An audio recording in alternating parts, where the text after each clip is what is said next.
자, 오늘 제가 아이디어 마케팅이라는 강의를 하러 여러분들을 만나러 왔고요. 지금부터 아이디어 마케팅에 관련된 전반적인 사례들하고 제가 아이디어 발상에 대한 접근 방법, 이런 키워드들을 여러분들한테 풀어드리는 시간을 갖도록 하겠습니다. 자, 여기 제목들이 쭉 있는데요. 여기서 제일 관심 있는 제목 손들고 한번 말씀해 주시면 그 얘기부터 시작하겠습니다.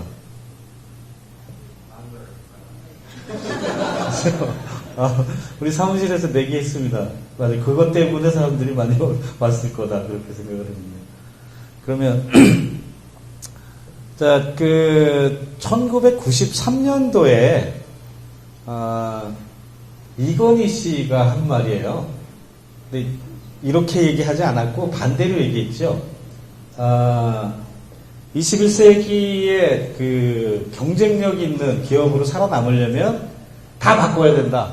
얼마나 다 바꿔야 되냐? 전부 다 바꾸고 마누라 빼고 정말 다 바꿔야 된다, 이렇게 얘기했어요. 그래서 많은 게 바뀌었죠. 7시에 출근하고 오후 4시에 퇴근하고, 안 나가면 쫓아내고 사무실에 못 들어오게 문 잠그고, 그래서 4시 이후에는 니들이 뭔가를 해야 된다, 그렇게 막 몰아냈습니다. 그리고 각자 뭔가들 했죠. 그래서 삼성이 그래도 많은 변화를 가져왔습니다. 그래서 상당 부분 다른 회사랑 다른 실적과 환경을 만들었습니다. 근데 제가 왜 마누라 빼고가 아니라 마누라를 바꿔야 됩니다라고 얘기를 하냐면요. 사실 제가 교육할 때 한 학기 하면 요 제목 가지고만 하는 게 한 2시간 정도 되는데, 오늘은 한 5분 내에 끝내야 되니까. 사실은 모든 게 다 바뀌어야 된다고 주장하는 말이 맞고요. 그리고 실제로 그렇게 행했습니다. 그래서 많은 것들이 바뀌었는데, 사실은 원위치 됐죠. 다 원위치 됐잖아요. 7시에 출근하는 사람도 없고 4시에 퇴근하는 사람도 없고, 그리고 삼성에서 얘기했던 그 많은 것들이 바뀌다가 제자리로 다 돌아왔습니다. 거의 원위치 됐어요. 그러나 다른 회사들에 비해서 많이 바뀌었죠. 왜냐하면 그나마 마누라만 빼놓고 다 바꿔야 된다라는 이 강력한 주문이 그래도 설득력이 있었던 거죠. 그리고 세상을 바꾸는 힘에 많은 작용을 했던 거죠. 그리고 제가 말씀드리는 거는, 삼성이 진짜로 바뀌었으면, 마누라부터 바꾸기 시작했으면, 여기서 상징하는 마누라는 걔는, 저도 결혼한 지 꽤 오래됐습니다. 근데 남자를 바꾸는 가장 결정적인 힘이 어디 있냐면 마누라한테 있습니다. 마누라가 바뀌면요, 패션도 달라지고 생각도 틀려지고 옷 입는 색깔서부터 스타일, 머리도 틀려지고 영화 보는 것도 틀려지고 메뉴도 틀려지죠. 마누라가 스파게티를 먹어야 된다고 주장을 하는데 된장국을 끓여 먹으려고 주장을 하면 애로사항이 많죠. 그래서 진짜로 스파게티를 좋아하는 여자랑 다시 결혼을 하면 그 남자가 진짜 스파게티를 좋아하게 됩니다. 그래서 진짜로 바뀌게 되죠. 근데 본질적인 거는 자기가 자기한테 가장 커다란 영향을 주는 그 대상을 바꾸지 않으면 결코 바뀌지 않습니다. 다 원위치 되죠. 그래서 나를 움직이는 가장 커다란 힘, 그 요소가 바뀌어야 바뀝니다. 내가 다 바꿀 수 있는데 하루에 10시간은 자야 돼. 그럼 다 바꿔야지. 근데 하루에 10시간 자는 걸 바꾸지 않으면요, 다른 스케줄 바뀌지 않습니다. 절대로 바뀌지 않습니다. 자, 새마을운동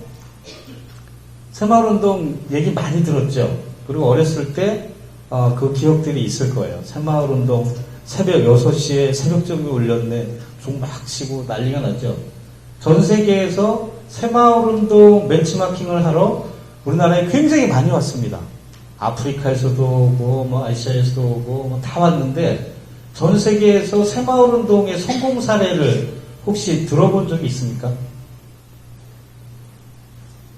저도 못 들어봤습니다. 새마을운동 성공 사례에 대해서 그 벤치마킹에 성공한 사례들을 좀 스타디를 해보려고 그랬는데 없었어요. 그래서 도대체 이게 무슨 일인가? 진짜로 한국 사람만 새마을운동에 성공을 했어요. 그리고 도대체 왜 성공했는지, 그리고 다른 나라들은 왜 실패했는지 잘 몰라요. 그래서 제가 그동안 있었던 일들을 쭉 더듬어 봤더니 딱 한 가지더라고요. 결정적인 요소가 한 가지 있었어요.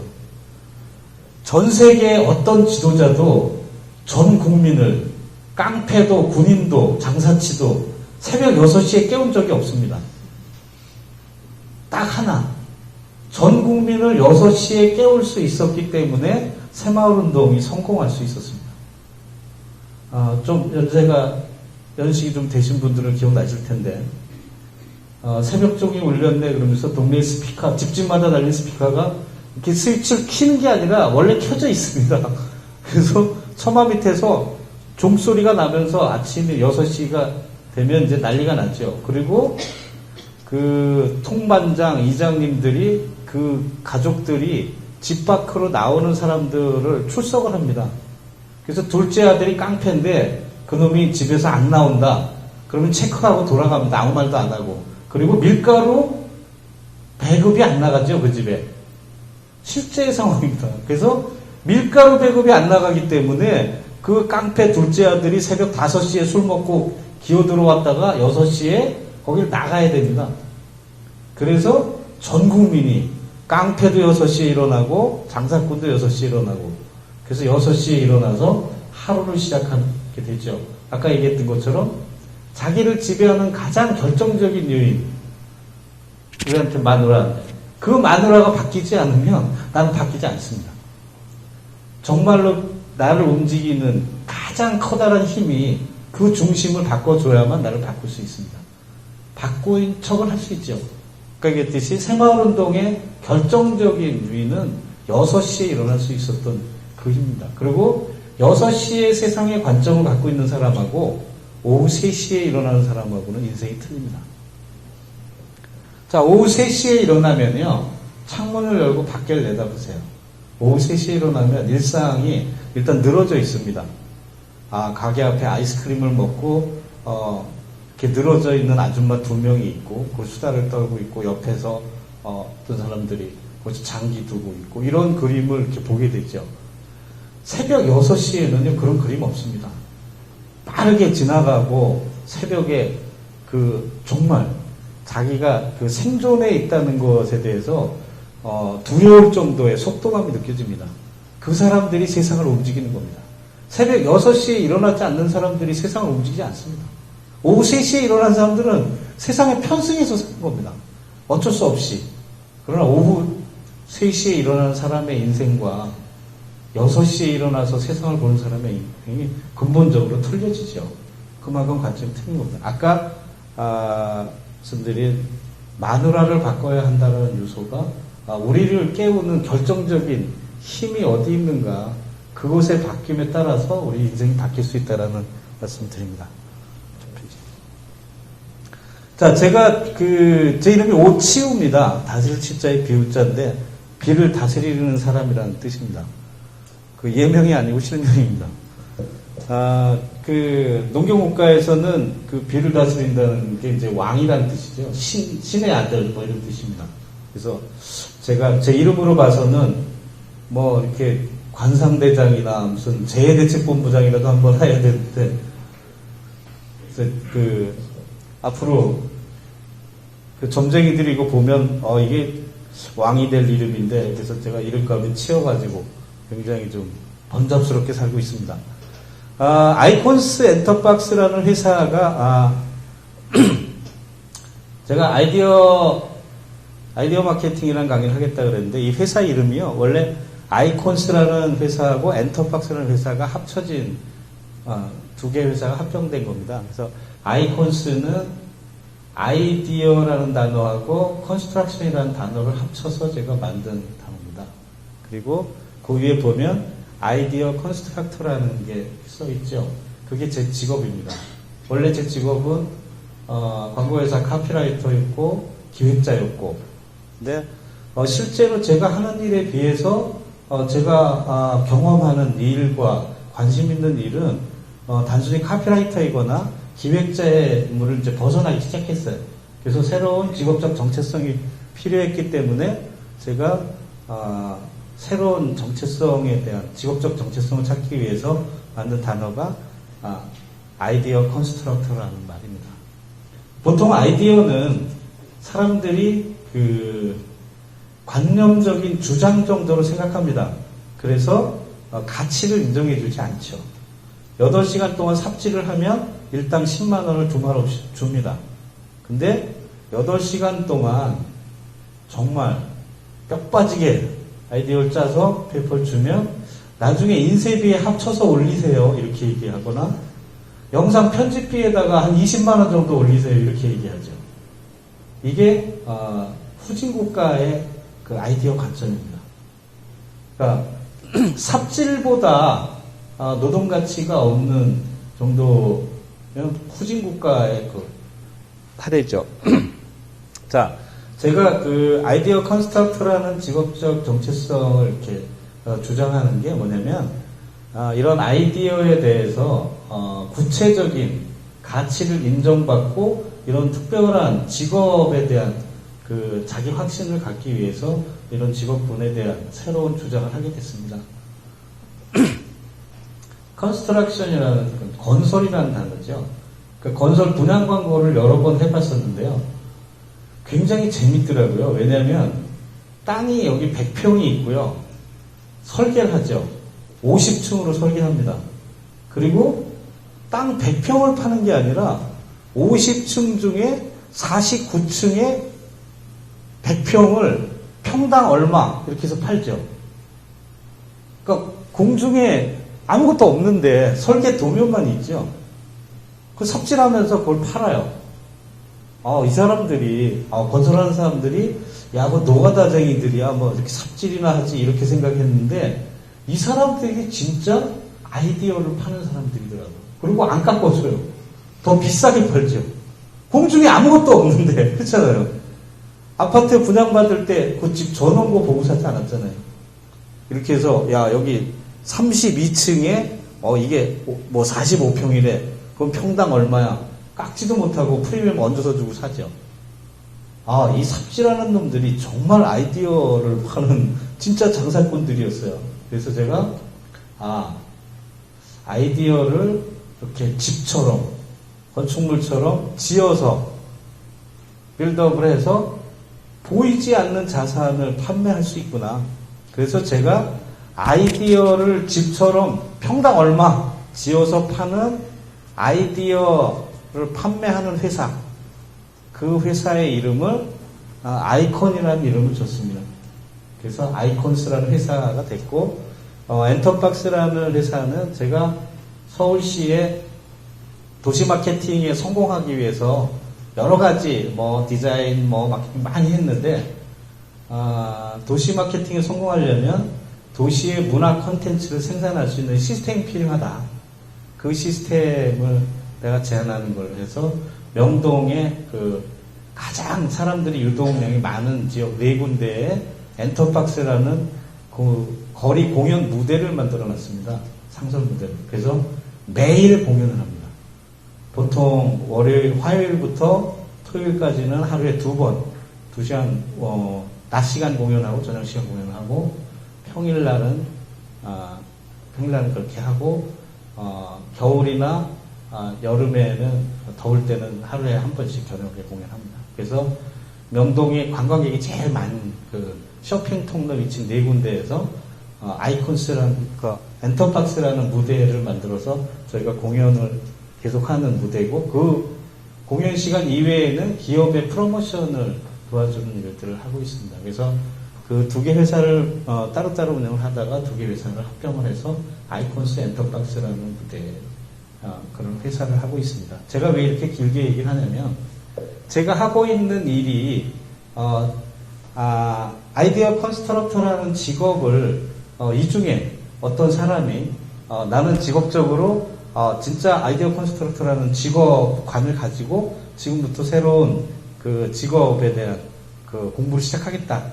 그런 그 결심을 하시면 언제든지 저를 찾아오시면 됩니다. 그리고 그런 결심하에서 무엇을 배울 것인가, 그리고 앞으로 무엇을 이룰 것인가, 그런 얘기들을 제가 전해주고 싶어서 이런 얘기를 자세하게 드린 겁니다. 자, 제가 하는 일들 중에 하나를 이 명함 안에서 소개해 드릴게요. 여기 보면 아이콘스 엔터박스 고문 변호사 김복원, 그리고 전화번호가 적혀 있죠. 이런 명함 본 적 없죠. 그 변호사는 그 광고를 못하게 돼 있습니다. 법적으로. 변호사가 광고할 수 있는 방법 딱 하나. 사무실 이전했습니다. 강남역에서 광화문으로 이전했습니다. 그거밖에 못합니다. 그래서 이 변호사를 도와줄 수 있는 방법이 없었어요. 제가 아무리 어떤 광고를 하고 카피라이팅을 하고 그래도 이 사람을 위해서 해줄 수 있는 일이 없었어요. 근데 꼭 도와줘야 될 사람들이었어요.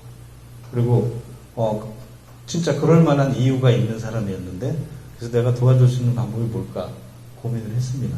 그래서 그러면 일단 우리 회사 고문 변호사로 네가 계약을 하자. 그리고 제가 아는 사람 중에서 제가 명함을 받으면 그 사람한테 제가 양해를 구합니다. 고문 변호사 김복원이라는 고문 변호사가 있는데 내가 이 변호사 소개해 줄 테니까, 그리고 앞으로 명함은 직접 찍지 마시고 그 변호사가 보내주는 명함을 쓰세요. 그래서 그 친구가 이렇게 보내줍니다. 그리고 저랑 친하거나 친하고 싶은 사람이 전화 와요. 이번에 소송건이 하나 있는데 김복원 변호사한테 이걸 맡기려고 그래요. 왜요? 다른 이유가 없죠. 저랑 친하고 싶어서. 그리고 제가 도와줄 일이 있으니까. 그래서 저랑 친하고 싶은 사람들, 제가 친한 사람들은 전부 다 김복원 변호사한테 의뢰를 합니다. 그리고 그 사람은 자기 명함을 또 자기 명함 밑에 고문 변호사 김복원 이렇게 써갖고 거래처에 또 나눠주죠. 근데 그 거래처에서 그 거래처에 납품하는 그 하청회사의 사장은 이 변호사랑 친해져야 이 원청 사장하고 나랑 친해지겠구나, 그렇게 생각하지 않겠어요? 기왕이면. 그래서 이 변호사는 그냥 가만히 있다가 명함 하나만 만들어줘 이렇게 얘기하면 그 사람 한 사람 때문에 의뢰인이 10명, 20명으로 계속 늘어납니다. 이게 제가 제 직업적으로 하고 있는 일들입니다. 아이디어 컨스트럭터가 하는 일이 이런 일입니다. 자, 제가 이 일을 설명하는데 이제 여러 가지 이제 과정을 거치는데, 미국에서 오래 살다가 온 친구들이 있었는데, 그 친구들이 이제 한국에서 어떻게 이제 살 건가, 그런 그 모임이 있어서 제가 이제 제 직업을 설명했어요. 그랬더니 이해가 잘 안 되는 거죠. 제 그 직업에 대해서. 그래서 그런 직업을 가진 사람을 만나본 적이 없으니까. 그래서 이제 제가 설명을 어떻게 했냐면, 너 할렘가에 있는 친구가 있냐? 있지. 그 이상한 새끼 하나 있어. 근데 걔 꿈이 뭐냐? 걔 꿈이 스포츠 스타가 되거나 그게 잘 안 되면 깽이 되는 게 꿈이지. 근데 내가 만약에 그 친구를 만나면, 자, 지금부터 이렇게 얘기를 해. 너 꿈이 뭐냐? 나는 베버리힐스에 5년 후에는 그 저택을 하나 가지려고 그래. 근데 정말 오후에 햄버거 사 먹을 돈도 없는 놈이 이걸 누구한테 뺏어 먹을까, 싸워서 시비를 걸어서 어떻게 같이 먹을까, 막 이런 생각하는 놈이 진짜 망상이죠. 이 사람한테 내가, 야, 너 제일 잘하는 게 뭐야? 나 쌈을 잘하지. 그러면 네가 5년 후에 베버리힐스 갈 수 있는 방법이 도둑질 하러 가거나 챔피언이 되거나 둘 중에 하나인데, 내가 챔피언이 되는 방법을 가르쳐 줄게. 그래서 너 쌈 잘하니까 내일 아침부터 앞으로 1년 동안 로드웍 12km를 매일 하고 샌드백을 2시간 때리고 웨이트 트레이닝을 5시간 하고 그래서 1년 동안 네가 몸을 만들어서 내년쯤에 권투 시합에 나가서 일단 기본적으로 신인왕전에 우승을 하자. 그리고 그 다음에는 어떻게 하고 그 다음에는 어떻게 하고 3년 후에는 세계 챔피언에 도전을 한다. 그래서 5년 후에는 진짜 베버리힐스의 저택에 들어갈 수 있다. 그 플랜을 세우는 게 제가 하는 일이에요. 그래서 5년 후에는 진짜 그 집에 들어갈 수 있는 계획을 세우는. 그러니까 여기는 그냥 세워지는 게 아니죠. 이 사람이 가지고 있는 현재 위치. 그러니까, 광고 쪽에서는 컨셉. 자기가 어디에 있는가를 알고. 얘는 이제 게임이죠. 진짜 아무도 안 알아주는 싸구려 그 약이나 팔고 거기서 바람 잡는 그 정도의 생활을 하고 있는 애인데 얘가 잘할 수 있는 게 싸움을 잘해. 그러면 네가 스스로 무엇을 주장할 수 있는가? 네가 네 꿈을 실현시킬 수 있는 방법, 조그만 가능성 어디서 얻을 수 있냐? 그래서 챔피언이라는 컨셉을 이제 만들어냅니다. 나는 정말 열심히 하면 챔피언이 될 수 있어. 그 다음에 어떻게 운동하고 그런 과정들을 방법적으로 선택을 하게 하고 트레이닝을 시키고 그리고 결과적으로 원하는 포지션에 안착시키는 그런 일을 하는 것이 제 직업적으로 아이디어 컨스트럭터가 하는 일입니다. 물론 개인적인 상황이기도 하고 기업적인 상황이기도 하죠. 자, 여기서 주유소 접수 사건이라는 아주 재밌는 사건이 하나 있었습니다. 그래서 그 내용을 한번 소개해 드리도록 하겠습니다. 제가 아이디어 마케팅이란 강의를 하러 갔는데 그 중에 그날 강의를 받는 사람들이 주유소 사업하는 사람들이었어요. 거의 다. 그래서 이제 그쪽 관련 사람들이었는데 강의를 끝나고 이제 술을 한 잔 마셨죠. 연수원에서 이제 강의를 하게 됐는데 술을 한 잔 마시고 그분이 좀 술이 많이 좀 취했어요. 그랬더니 주유소를 한 30개 정도 갖고 있는 사람이었는데 강의는 잘 들었는데 사실은 내가 주유소 30년을 했는데 주유소는 목 좋은 데다가 갖다 박는 거 이외에는 방법이 없어. 아무리 뭐 헛소리 해도 소용없다.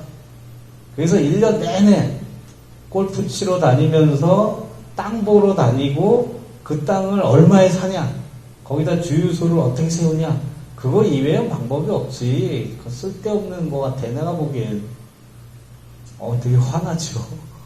이 교육 효과가 없다는 건 정말 끔찍한 잖아요. 그래서 내가 그러면 내일 그 주유소 중에 하나를 정해서 뭐 강원도 산골에 있는 것도 좋다.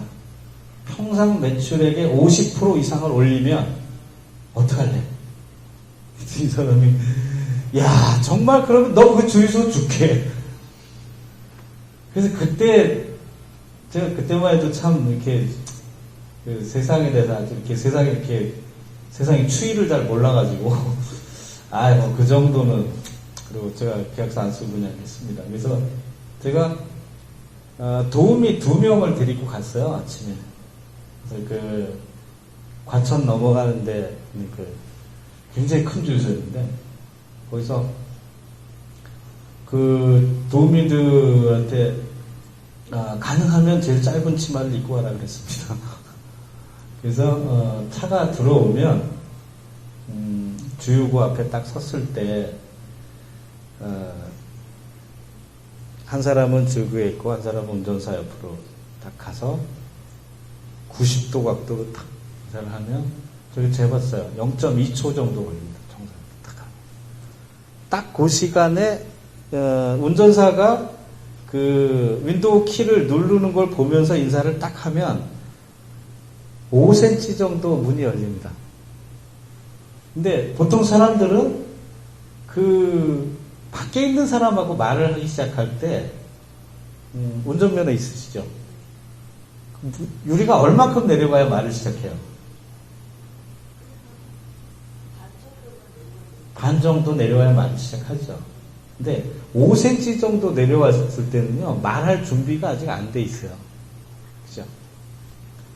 고개를 딱 숙이면서 5cm 정도 열린 그 문틈에 대고 꽉 쥐어들겠습니다. 그렇게 즉시 돌아서서 쭉 갑니다. 그럼 이렇게 앞으로 이렇게 지나가면 그 미니스커트만 이렇게 찰랑거리는 것밖에 안 보이죠. 그래서 물론 그 두 명은 굉장히 제가 신경 써서 선별을 했습니다. 그러니까 보통 남자들은 그 여자를 세울 수 없습니다. 어떠세요? 그런 경우에 어떻게 했어요? 못 세우죠. 네. 물론 이제 그 주머니에 뭐 15,000원밖에 없다 그러면 이제 상황이 심각해지겠지만, 그래서 이제 그 금기사항이 있죠. 소형차, 봉고차, 아줌마한테는 절대 하지 마라. 죽는다. 그래서 오후 3시에 그 평상 매출의 70% 이상을 올렸어요. 그래서 제가 그날 밤 12시까지 일어나는 매출 전체 액수를 제가 그냥 접수를 해왔습니다. 사실 주유소 접수였으면 그게 진짜 지금 한 몇백억 정도 되는 그 정도 주유소였는데 좀 아쉬움이 있죠. 근데 그게 독해야 돼요. 자, 중요한 건 뭐냐면 그 사람들의 습관이죠. 5cm가 열렸을 때 거기다 대고 말할 준비를 하는 사람이 없다는 거였어요. 그러니까 그러니까 그 삼성에서 광고 몇 cm를 찾았다 이렇게 얘기를 합니다. 사람들이 가지고 있는 평상적인 그 습관이 있습니다. 그 틈새에 우리가 그 사람을 설득할 수 있는 그 시간차로 설득할 수 있는 논리가 거기에 있는 거죠. 그걸 발견하는데 굉장히 중요한 의미가 있습니다. 결국은 우리가 생각하고 있는 직업적 관점 때문에 그걸 발견하게 되는 거죠. 자, 제가 생각하고 있는 그 직업적 환경이라는 게 이런 겁니다. 그리고 그 다음에 혹시 좀 됐는데 한 7년 정도 된 것 같으네요. 혹시 황금굴비라는 뉴스가 생각나시는 분 계십니까? 네. 황금굴비라는 뉴스가 한 7년 전에 모든 신문에, 모든 잡지에, KBS, MBC, SBS, YTN, 모든 그 매체에 난리가 난 적이 있었습니다. 그때 저는 그 인터뷰 기사에 그 굴비업자 이렇게 돼가지고 인터뷰가 나온 적이 있었는데, 이게 제가 그 당시에 만들었던 황금굴비입니다. 이게 그 영광에서 영광굴비 제조법으로 만든 30cm 이상 되는 특상품의 굴비를 우황청심원 포장이 뭘로 돼 있죠? 황금으로 돼 있죠. 99.9%의 순금으로 돼 있습니다. 그 우황청심원에 쓰는 그 금을 구매해서 황금 굴비를 만들었습니다. 왜냐하면 제가 어떤 그 젊은 친구가 사무실을 찾아왔는데 굴비를 가지고 왔어요.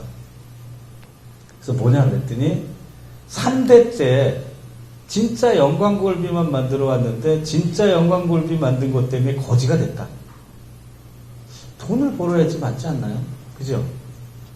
그래서 네가 가짜를 만들었나 보지. 그랬더니 나만 빼고 다 가짜를 만들어서 자기만 거지 됐다는 거예요. 악화가 양화를 구축한다.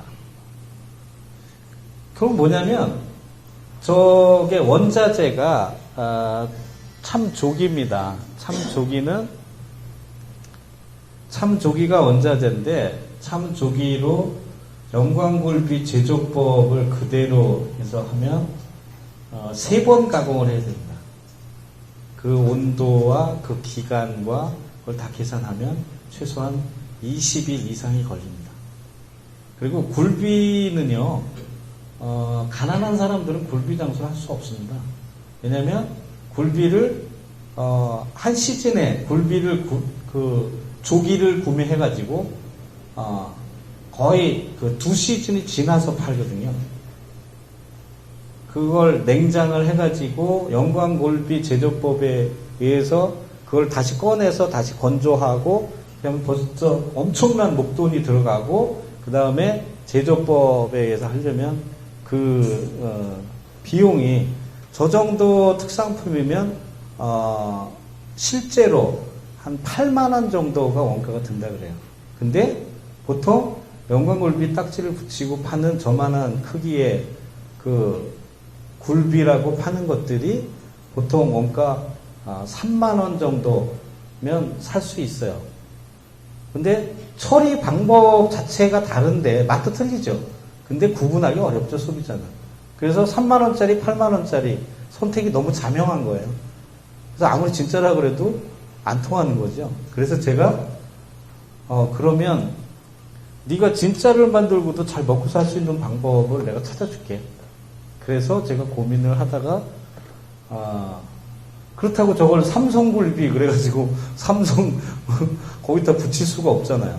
그래서 고민을 하다가 소비자가 한눈에 구별할 수 있는 진짜와 가짜를 구별할 수 있는 방법 그리고 그만큼의 로열티가 높게 보이는 실제적인 방법이 뭘까? 그래서 제가 우황청심원을 생각을 했어요. 그리고 우황청심원에다 왜 황금 가공을 했을까?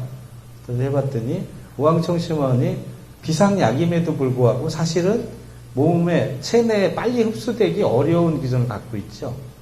그래서 체내에 빨리 흡수될 수 있는 촉매제 역할을 할 수 있는 그게 황금이었어요. 그래서 이제 그 혈류를 빠르게 하고 그런 작용 때문에 황금을 썼다고 그러더라고요. 그래서 만약에 저 굴비를 가지고 일단 이 진짜 영광 굴비에 대한 브랜드업 할 수 있는 방법이 만약에 황금 가공이 된다면 그리고 전제하고 스타트를 해봤습니다. 그래서 저런 그림이 나오게 됐어요. 그래서 저 박스는 2조 가구라고 수제 박스를 만드는 그러니까 옛날 장롱 이런 거 만드는 사람들한테 제가 의뢰를 해서 저 박스 하나에 한 8만 원 정도 주고 주문했습니다. 그래서 제가 200만 원에 팔았어요. 저 굴비 세트 10마리에. 정말 많이 팔렸습니다. 그러니까 여러분들 들으면 상상할 수 없을 정도로 많이 팔렸어요. 캐시로 말하면 안 됩니다. 하여간 굉장히 많이 팔렸어요. 그래서 뭐 이게 해외 토픽에도 나오고 뭐 난리가 났었죠. 근데 나중에 위화감을 조성하는 그 법전에 제가 그 변호사한테 물어봤어요. 야, 위화감이라는 게 그 법전에 나오냐? 그런 거 없대요. 하여간 뭐 그렇게 돼서 그 나중에 이제 어떻게 얘기가 됐냐면 황금굴비가 혹시 그 신체에 위해가 될지도 모르기 때문에 조사를 하겠다. 그런데 조사를 해서 문제가 있으면 판검하겠다. 그렇게 이제 보도가 나갔어요. 그 보도대로라면 거꾸로 얘기하면 근데 조사해서 아무것도 아니면 그야말로 아무것도 아니다. 그런 뜻이죠. 근데 사람들은 그거 판검됐대. 이렇게 되면서 이제 뭐 치명적인 타격을 받게 됩니다. 그래서 뭐 이제 그런 부분들 때문에 좀 어려움이 있었습니다. 어쨌든 그때 이 황금을 골비라는 이 브랜드를 만들면서 엄청난 그 시장의 수요를 이렇게 확인하는 계기가 됐습니다. 어쨌든 우리가 생각하고 있는 그 상식선에서 되지 않는 일이라고 생각했던 것들이 그만큼의 그 탐험을 통해서 방법을 그 틈새를 찾아낼 수 있다는 것을 제가 말씀드린 거고 제가 다시 한번 말씀드리지만 제 직업이 아이디어 컨스트럭터 사람들이 이런 일을 하는 사람들이라는 지 마시고 자 얼마 전에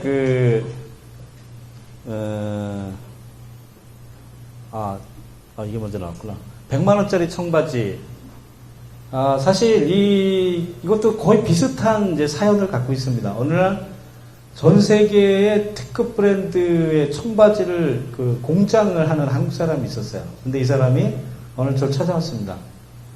아, 내가 그동안에 세계에서 최고로 비싼 청바지를 20년 동안 납품해왔는데 나는 너무너무 그 적은 돈을 받고 그동안에 납품을 해줬고 이 세계적인 최고의 품질의 청바지를 만들었기 때문에 너무 많이 팔렸다. 근데 그 사람들은 너무나 많은 돈을 받고 팔았는데 자기는 청바지 공장이니까 아주 작은 돈을 받았겠죠. 그래서 돈도 많이 벌었지만 억울한 거예요. 근데 이런 경우에 대체적으로 옆에서 이렇게 그 선수끼리 하는 말로 옆에서 좀 뽐뿌를 하는 사람들이 있죠. 아, 형인데는 진짜 브랜드를 하나 해야 돼. 뭐 막 이러면서 뽐뿌를 합니다. 그래서 일을 왕창 저질러 놓고 저를 찾아왔어요. 그러니까 이미 사실은 그 내용적으로는 시장에 런칭을 해놓은 상태고 위기 상황이 이미 온 겁니다. 그래서 저한테 와서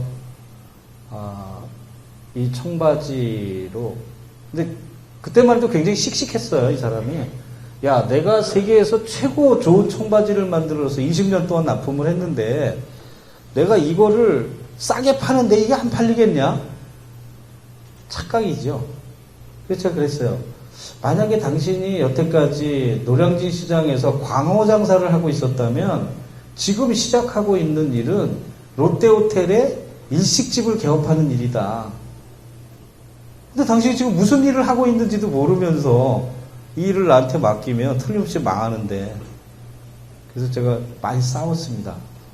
그래서 그 다음날 새벽까지 싸우다가 난 정말 일하고 싶지 않다. 그랬더니 이제 나중에 그 얘기를 하더라고요.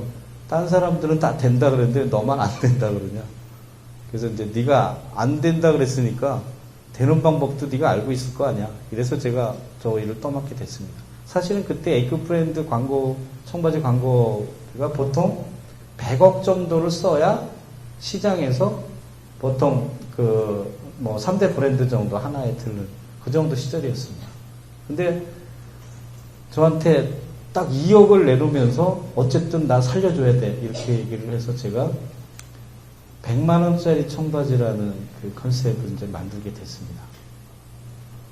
깜짝 놀랐죠. 왜 그랬냐면 광고비가 없으니까 결국은 홍보를 해서 이겨야 됩니다. 그러니까 광고비가 100억이면 그 100억의 인지도를 이길 수 있는 방법을 생각해야 시장에 그 브랜드랑 맞설 수 있겠죠. 근데 그 방법이 딱 하나밖에 없더라고요. 그래서 제가 기자들을 깜짝 놀라게 해주는 수밖에 없었어요.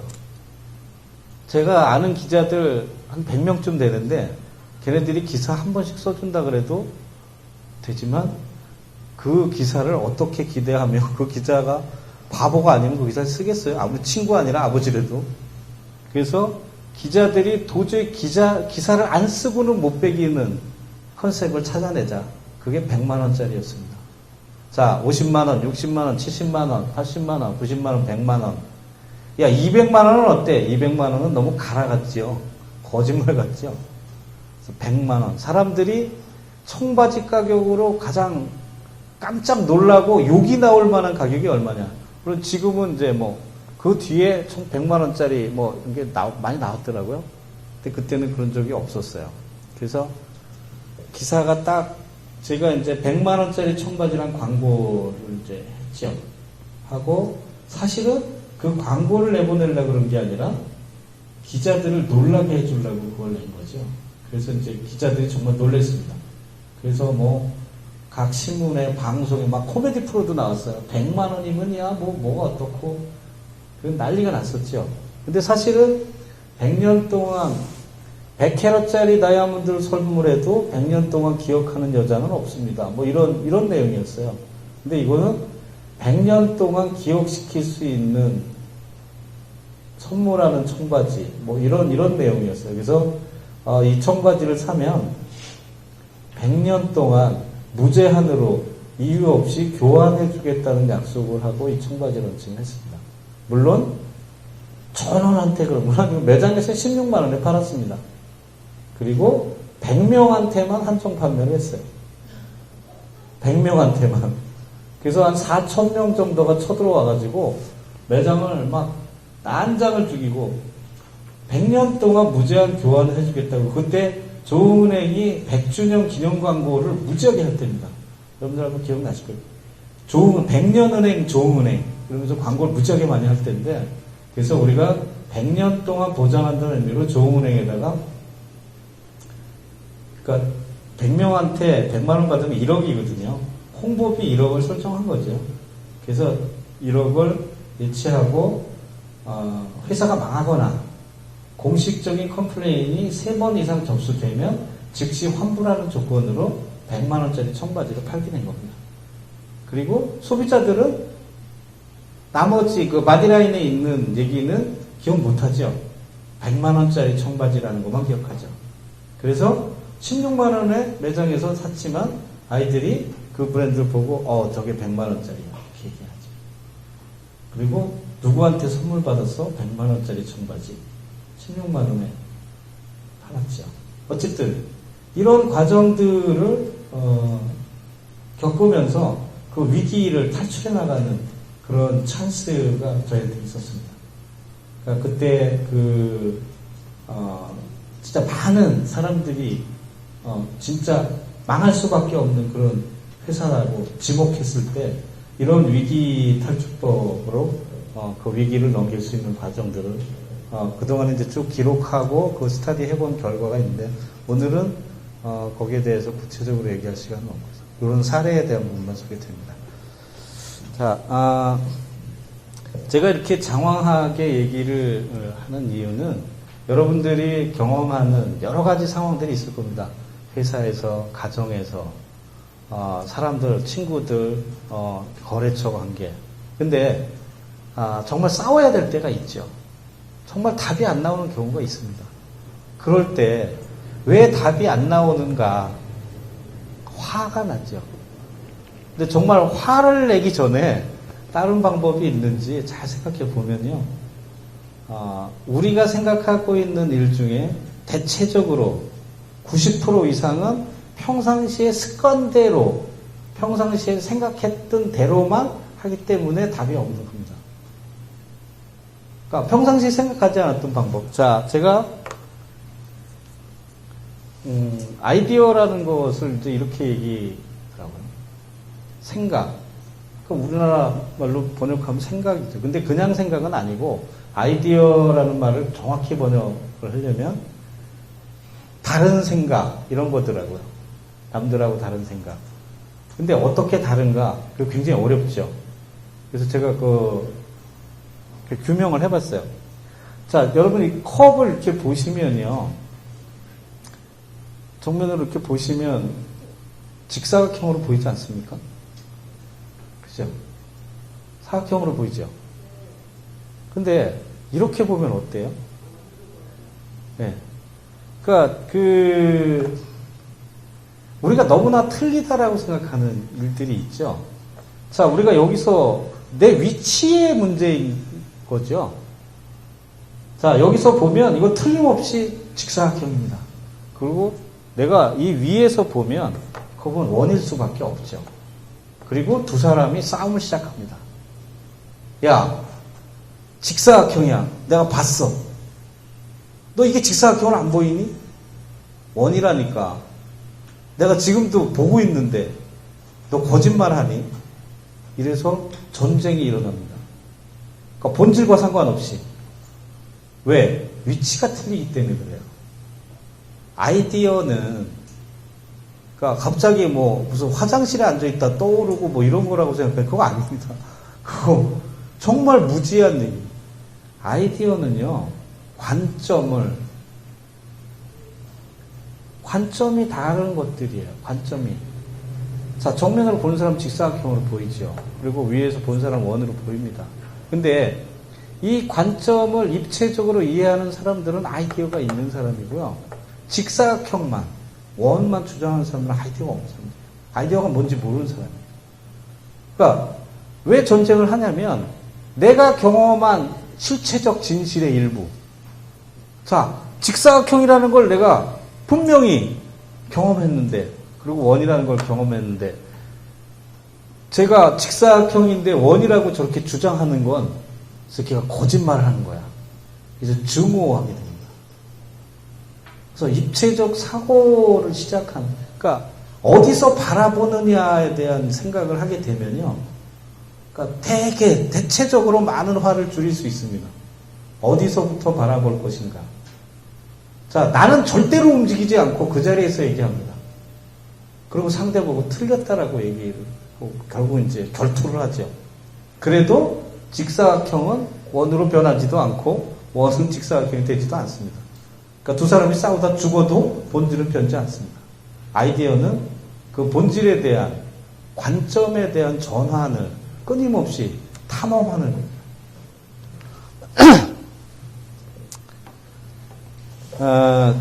제가 그 선거 기회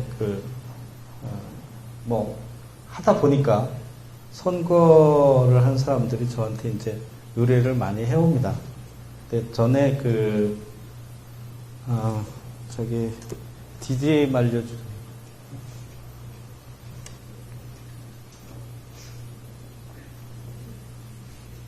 제목이 좀 그렇죠.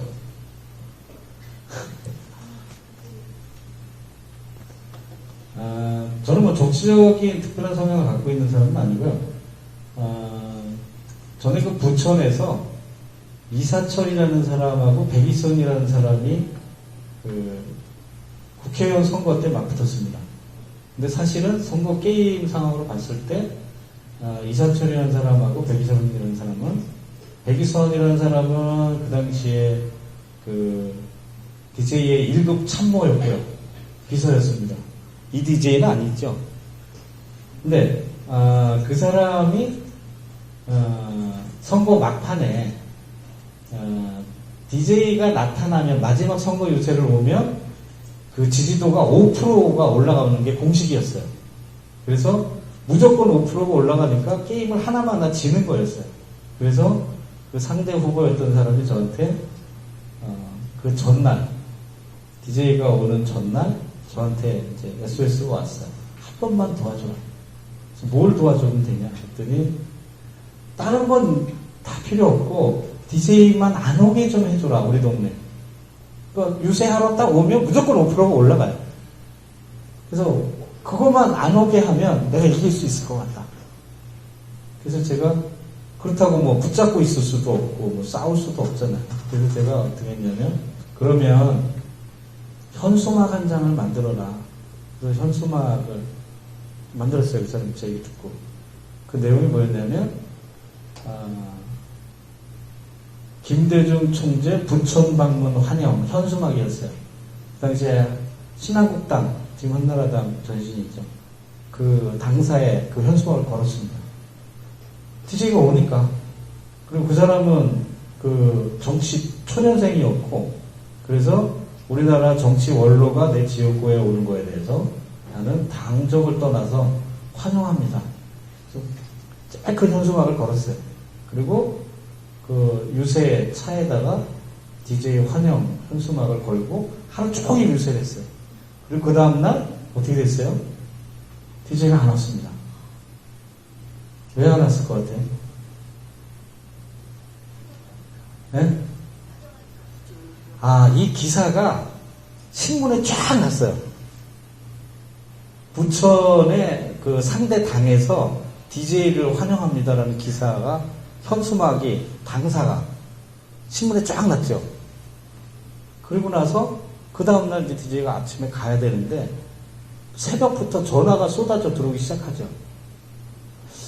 아니, 그 사람이 당신을 환영한다는데 거기에 대해서 코멘트를 좀 해줘라. 뭐 난리가 난 거예요. 방송국에서부터 신문사, 뭐 도대체 이 사람이 이런 환영 의사에 대해서 뭔가 코멘트는 해야 될 거 아니에요. 그렇잖아요. 저는 환영한다는데. 그리고 유사일에 처음 있는 일이거든요. 선거 막판에 내일 모레 이제 투표하러 가야 되는데 상대당의 당수를 환영하는 현수막을 당사에 한 번도 없었던 일이죠. 그래서 방송국에서 전부 다 기자들이 막 쏟아져 들어가서 그 코멘트를 따려고. 근데 그 코멘트의 답이 몇 가지밖에 없어요. 만약에 당사자라면 어떤 답을 했겠어요? 한번 대답해 보세요. 네. 잘 모르겠다. 잘 모르겠다라 그러면 정말 그 후보한테 도움이 안 되죠. 그렇잖아요. 저놈이 왜 그런지 잘 모르겠다? 그 자기가 지원하는 후보한테 별 도움이 안 될 것 같아요. 그죠? 또 다른 의견 있으신 분? 사실은 그 답이 없어서 DJ가 집에서 안 나왔어요. 진짜로. 왜냐면 카메라가 푸샷이 딱 들어오면 말을 해야 돼요. 근데 이런 싸가지 없는 놈이 있나 이럴 수도 없고, 뭐 환영한다니까 기분 좋네요. 그럴 수도 없고. 그래서 결국은 이 코멘트를 하는 것이 정치적 이익이 없다. 선거하는데 도움이 안 되겠다. 그래서 아무 데도 안 갔습니다. 그리고 이사철 씨가 240표 차이로 그 선거에 이겼어요.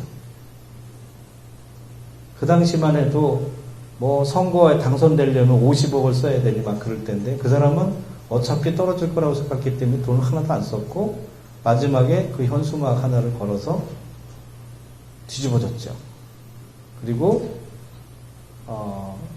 나중에 그 홍보 전문가로 인정을 받아서 한나라당에서 공식 대변인이 됐죠. 초선임에도 불구하고.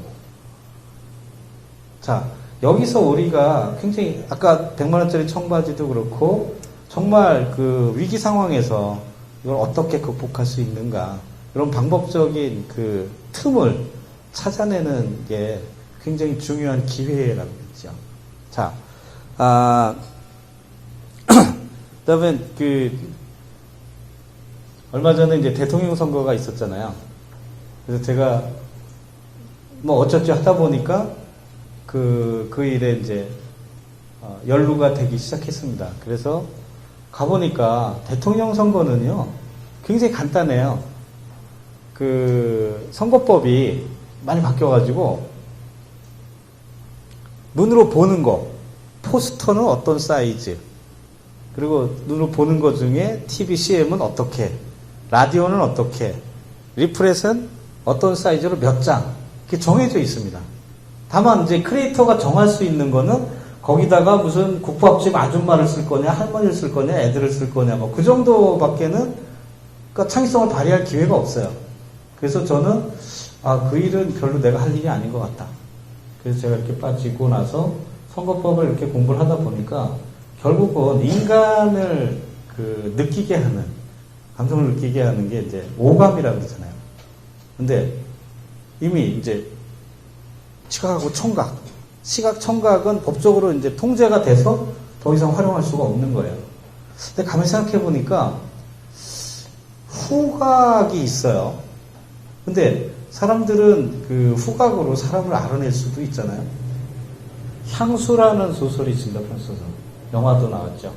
거기 보면 그 향수가 굉장히 특별하게 이제 그 특별한 테마로 이제 만들어진 작품인데, 그 영화를 계속 한 5번쯤 봤습니다.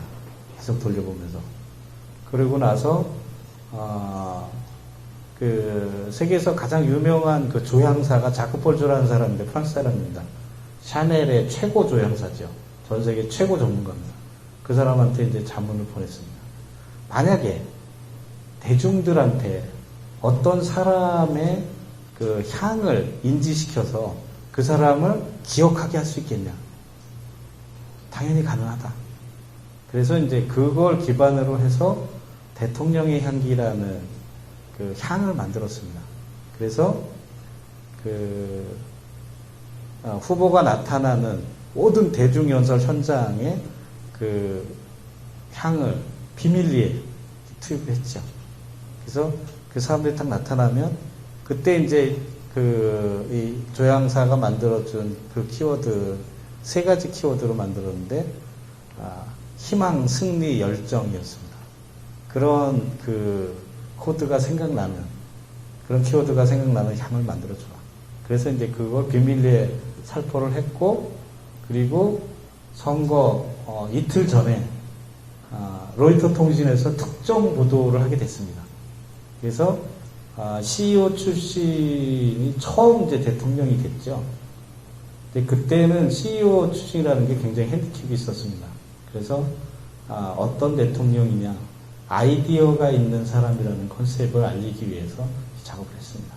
사실 후각으로 선거운동을 할 수 있을 거라고 생각한 거는 아마 제가 처음이었던 것 같아요. 그래서 나중에 이게 이제 외신에 나가면서 그 힐러리 캠프에서 이제 자문을 요청해와서 이제 우리가 자문을 하기로 했었습니다.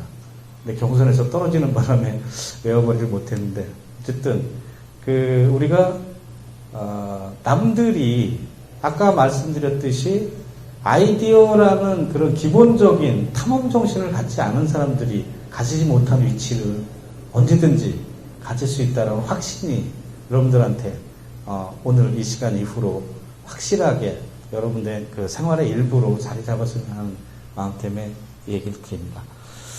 그리고 일단 한 5분 정도 쉬고 다시 하도록 하겠습니다. 식사도 안 하시고 왔을 텐데 물이라도 좀 드시고 다시 시작하겠습니다.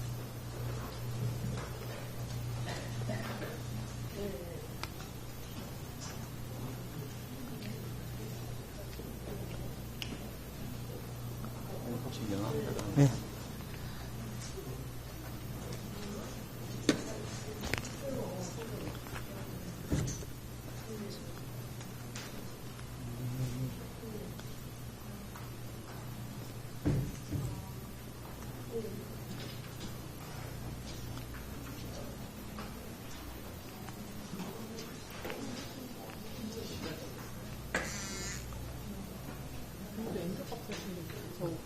무대 만들기 하잖아요. 아, 그래? 무슨? 그 공연도 몰라잖아요. 별로 찾았겠습니다. 예, 그래요. 3분만 쉬고 바로 가세요. 예.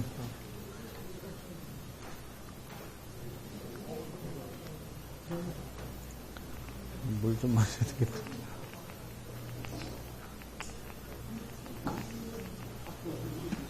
물이 없다. 고맙습니다. 이게 나온 적인데. 맞다. 저기 있구나.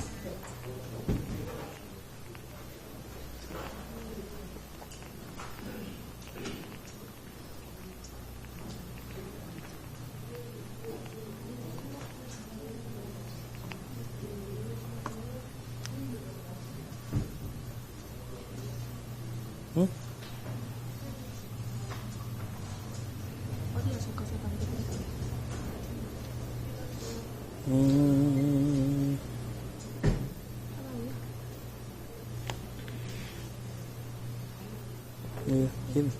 이텐널트는 그림이 없구나. 이거 있어요. 있어? 그냥 응, 오케이. 응.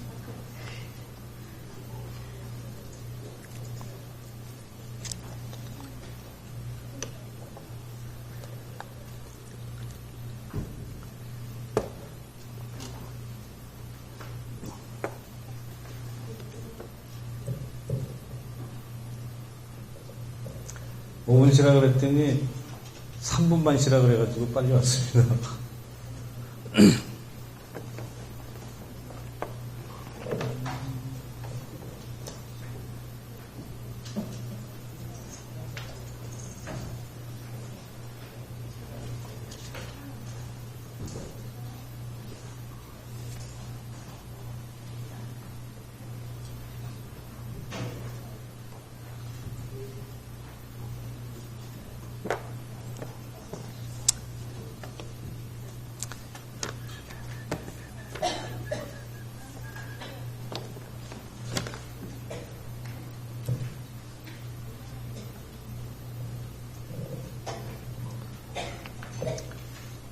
재밌게 돈 버는 법 하나 가르쳐 줄게요. 재밌는 사례인데요. 지금도 잘 바로 실행하시면 바로 돈 벌 수 있습니다.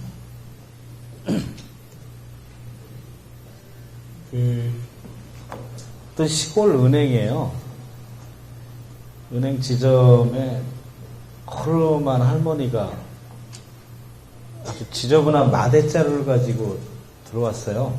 들어와서 그 너저분한 마대자루를 카운터 위에 이렇게 탁 올려놓습니다.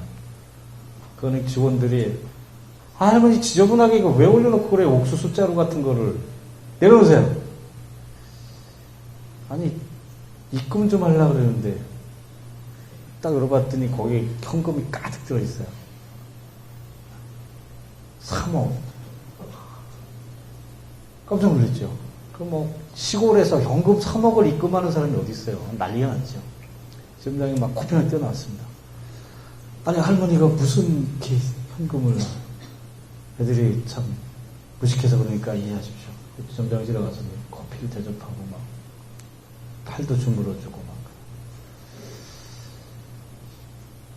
내기를 좀 해서 땄어. 너무 의외이죠. 내기를 좀 해서 땄는데 지점장도 나랑 내기 한번 할래? 오늘 입금시킨 거 다 걸고 한번 하려고 했는데 웃기잖아요 할머니가. 아니 할머니 무슨 3억짜리 내기가 어딨어. 아니 저것도 내가 내기해서 딴 거야. 뭐 할 건데요? 굉장히 쉬운 거야. 뭔데요? 아니 굉장히 간단한 건데 내일 아침 10시까지 그냥 가만히 있으면 돼. 그럼 3억 생기는 거야. 터무니가 없잖아요. 근데 거기다 3억을 건단 말이에요. 그럼 쉬운 건데 그 뭔데요? 뭐 가정인데 내일 아침 10시 정각에 은행장 아랫줄을 딱 까가지고 아직도 멀쩡히 있으면 내가 3억 줄게. 저기 입금해놓은 거. 이게 황당하잖아요. 아니 은행장 패스가 없어지는데 3억을 거는 거예요. 터무니없죠. 근데 은행이 100% 이기는 게임이잖아요. 그럴 리가 없잖아요. 뭐 무슨 밤새 애들을 시켜서 무슨 잘라갈 리도 없고. 아니 이런 할머니가 황당한 할머니가 있다. 아 진짜 3억을 주겠다니까. 그래서 그걸 쓰고 내기를 한다. 그래서 3억을 그리고 이제 밤새 그런 얘기 많이 들었죠. 잡고 밤샜다고. 그 얘기가 뭐 거기서 나온 것 같아요.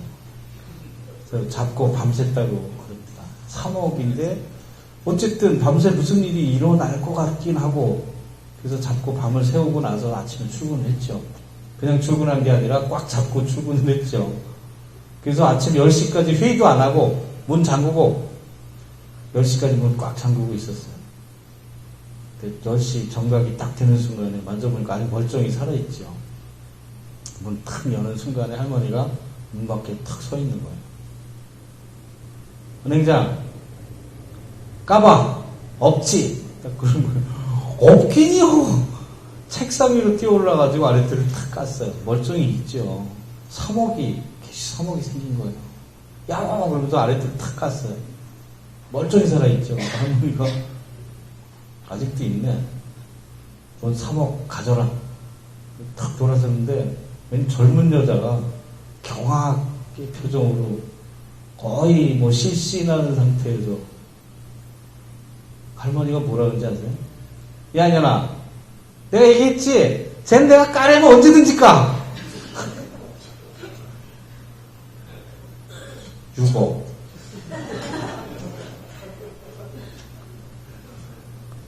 잘 생각해 보시고 진짜 웃지 않고 잘 얘기하면 누구라도 다 걸립니다. 이거는 100% 걸립니다. 뭐 이렇게 머리를 많이 쓰고 막 그래야만 돈을 버는 건 아니고요. 방법 아까 얘기했죠. 관점이라는 거죠. 이 할머니의 관점이 도대체 뭘까? 생각을 안 하는 거예요. 왜? 3억에만 신경 쓰는 거예요. 3억. 이 3억. 근데 할머니는 전혀 이 3억에 관심이 없는 거예요. 그래서 돈을 딸 수 있는 거죠. 3억에 관심이 있으면요. 다른 거 볼 수가 없어. 근데 이 젊은 여자가 생각해 보세요. 이 할머니가 야, 이 은행장 얘는 웃기는 놈이야. 왜요? 걔가 좀 애가 있잖냐. 야, 좀 변태기가 있거든. 내가 까려면 언제든지 까게는. 이걸 누가 믿겠어요? 진짜라니까? 내일 10시에 사무실로 와. 내가 보여줄게. 그런 터무니없는 얘기가 어딨어요? 아니, 못 믿으면 돈을 걸재니까 6억을 걷는 거예요. 그럴 일이 없으니까. 그렇잖아요. 까잖아요. 자, 우리가 생각하지 못하는 그쪽에 답이 있습니다. 그리고 세상에 착각하는 게 있어요. 이 문제 답이 없어. 세상에 태어나는 문제는 반드시 답을 갖고 태어납니다. 답이 없는 문제는 태어나지 않습니다. 세상에 반드시 답이 있어요. 동전이 앞면만 가지고 태어나지 않잖아요. 세상에 태어나는 문제는 반드시 답이 있습니다. 다만 얼마쯤 걸리느냐 하는 거죠. 우리가 늘 봐왔던 시선으로는 그 시차를 줄일 수 없습니다. 다른 곳에 답이 있어요. 왜? 지금 안 보이니까. 아까 얘기했잖아요. 아이디어가 화장실 있을 때 생각나는 거 아니에요. 저도 이제 기자들이 인터뷰하러 봅니다. 정말 이제 머리 허옇게 난 베테랑 기자도 그런 얘기를 해요. 진짜 한번 얘기해봐. 언제 아이디어가 이렇게 떠오르는 거야? 화장실 있을 때 떠오른다며? 미친놈. 너 기자 경력 몇 년이냐? 너 이제 그만 둬야 되겠다. 화장실에 있을 때 아이디어가 떠오르면요. 다 화장실에 가 있지. 뭐하러 돌아다니고 난리를 칩니까? 아르키메데스의 원리를 얘기할 때 선생님이 아이디어를 얘기하죠. 우리나라는요. 딱 한 번 얘기합니다. 유치원부터 대학 졸업할 때까지 아이디어를 가르치는 사람이 딱 한 사람 있습니다. 아르키메데스의 원리 가르칠 때 얘기합니다. 뭐라고 얘기해요? 아르키메데스가 왕으로부터 오다를 받죠. 왕관의 부피를 구해라. 근데 아르키메데스가 수학자이고 과학자이고 왕년에 다 천재였죠. 종합 천재들이죠. 근데 이 사람이 왕관의 부피를 어떻게 구하겠어요? 정말 뼈 빠지게 고민하고 탐색하고 그동안에 자기가 알았던 모든 지식을 총동원하고 다 대입해보고 분석해보고 그래도 답이 안 나오는 거죠. 그래서 제가 봤을 때는 왕의 오다를 수행을 못하는 신하가 과연 어떻게 생존할 수 있을까? 이런 고민을 하면서 자포자기의 심정으로 목욕탕에 들어가지 않았나. 그때 그 무념무상의 상황에서 그 목욕탕에 물이 넘치는 장면을 봤을 거라고 생각이 들어요. 그리고 제 생각에는 아마 뛰어 들어갔을 것 같아요. 첨벙. 왜냐하면 목욕탕에 얌전히 들어갔으면 평상시에 물이 넘치게 늘 받을 리도 없을 거고 그렇잖아요. 목욕탕 가봐서 그렇다고 뭐 체중이 한 200kg 정도 나가면 대중목욕탕 가보시면 알잖아요. 물 딱 받을 만큼 쏟아지지 않을 만큼 받아져 있죠. 근데 아르키메데스가 딱 들어갈 때 물이 넘쳐대는 거예요. 그러면 한 200kg 돼서 이게 휙 넘쳤거나 평상시에 있는 물 아니면 뛰어들지 않았을까 그런 생각이 드는데 어쨌든 그 물이 넘치는 순간에 왕관의 부피를 구할 수 있는 공식을 거기서 발견했다는 거죠. 물이 넘친 것만큼의 무게를 재면 그 비중을 따지면 그래서 그리스 말로 찾았다 그런 뜻으로 유레카 그랬다 그래요. 그게 우리나라 학교에서 가리키는 아이디어를 가리키는 최초의 사건이자 마지막 사건입니다. 왜냐하면 우리나라 학교에서는 아까 아이디어가 뭐라 그랬죠? 다르게 생각하기라고 그랬잖아요. 우리나라 학교의 교육 목표는 똑같이 생각하기가 목표입니다. 유치원에서부터 대학까지 똑같이 생각하게 하는 방법이 없을까? 그게 우리나라 교육 목표입니다. 근데 유일하게 이 사람만 딱 얘기하죠. 아, 그때 그 아르키메데스가 그 결정적으로 이 아이디어를 하잖니. 그래서 이 사람이 얼마나 터무니없는 확신을 아이들 머릿속에 심어 놓냐면, 아이디어라는 건 이렇게 우연히 발견하는 거야 라는 확신을 주게 됩니다. 그래서 이 아이들은 아이디어에 대해서 공부할 필요가 없다라는 너무나 당연한 터무니없는 확신을 갖게 되고요. 그리고 그 다음에 자라서 아이디어에 대해서는 비용을 지불할 필요가 없다라는 생각을 하게 됩니다. 그래서 비용 지불을 안 합니다. 그래서 그 아이디어를 가지고 세상에 펼쳐놓을 수 있는 기회를 잃어버리게 되죠. 자, 아이디어라는 것을 정말로 어떻게 습득해야 되는가라는 것을 가르쳐야 됩니다. 우리나라는 아이디어를 가르친 적이 단 한 번도 없습니다. 그리고 학교를 졸업하고 직장에 취직하면 회사에서 그러죠. 신입사원. 좀 없나요?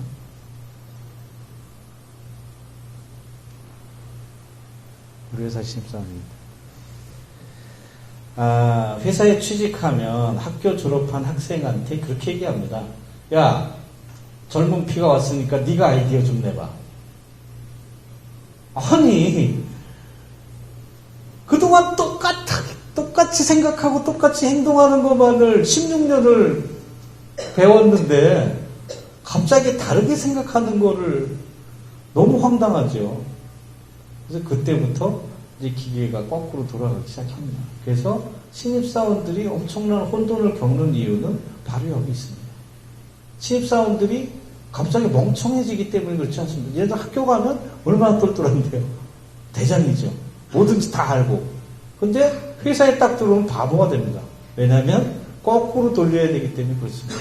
그동안에는 똑같이 생각하는 방법을 배워왔는데 갑자기 회사에 와서 다르게 생각하는 거를 배우다 보니까 기회가 혼란이 오죠. 그래서 신입사원들이 멍청한 짓을 많이 합니다. 우리 회사 신입사원인데 멍청한 짓을 오늘도 또 했어요. 왜 하는지 알아요. 그래서 옛날에는 화를 냈는데 요새는 내가 다 알기 때문에 화 안 냅니다. 그냥 좀 때리기만 합니다.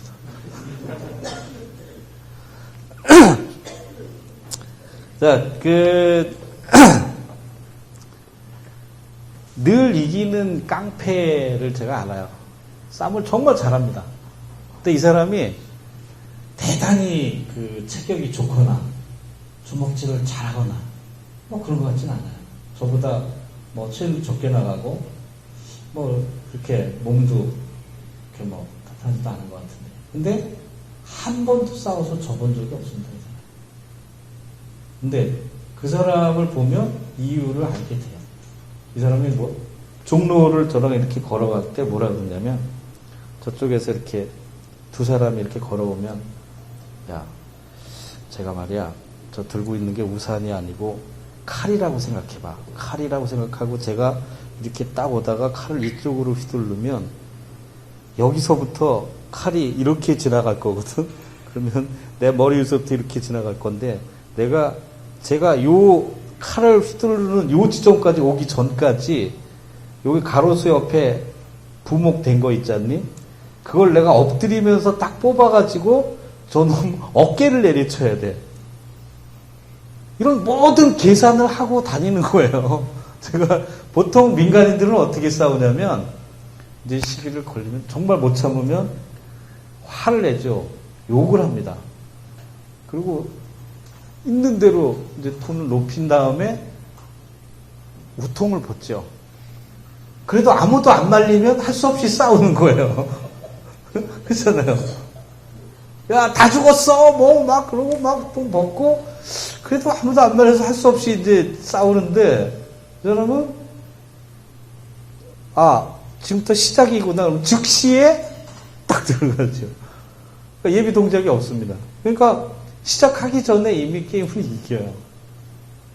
자, 우리가 생각하고 있는 그 상식, 이걸 너무나 빠르게 앞질러 가는 거죠. 집중합니다. 이 사람들, 이기는 사람은 이유가 있어요. 자,